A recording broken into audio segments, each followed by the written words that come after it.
Alrighty guys, welcome to another video. In this video, I want to talk about this cologne and I want to talk about this cologne.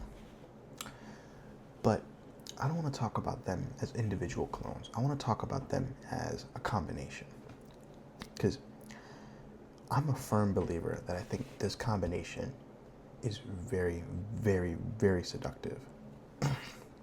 So let's get into it, shall we? So first up, we have Diptyque's Tam Dao. And this is probably one of my favorite Zen scents of all time.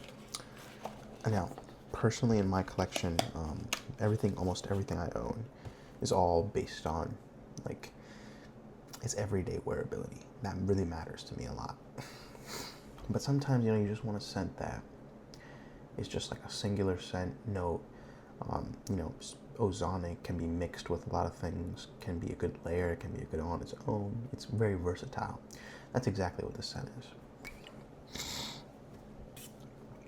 So I spray this on, and what I immediately get for the entirety of the fragrance, and it stays for like 5 or 6 hours on its own, is this nice, subtle, creamy sandalwood. And it's probably one of the best sandalwood, like pure sandalwood fragrances I have in my collection. I think this is right up there with Bleu de Chanel Parfum when it comes to having that sandalwood backbone to a cologne.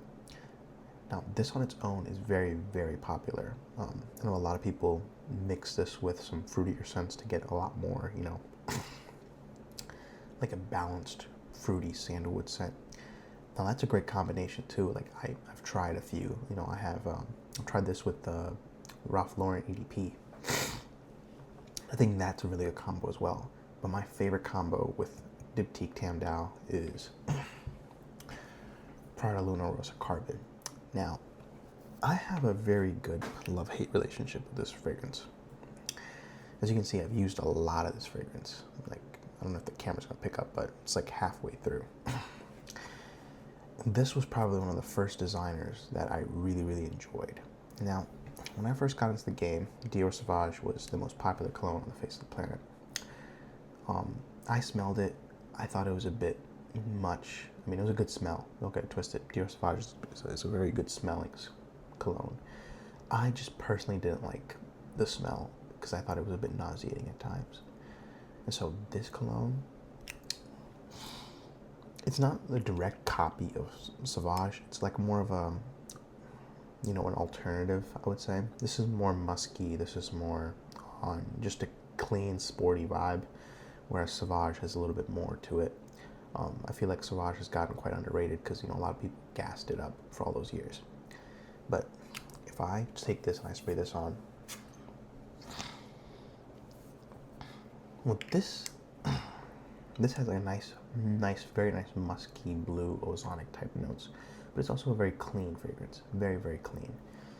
Whereas this is a very much heavier sandalwood fragrance.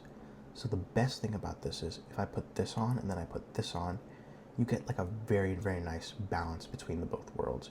You get a nice clean ozonic scent that also dries down with this nice creamy sandalwood base. It smells amazing. I think this combination, you can achieve this combination for a relatively cheap price. Like, I know this is quite expensive compared to this, but I found Prada Luna Rossa Carbon on discounters for $50. I've also been able to find this Tam Dao dupes online for like $30 to $40.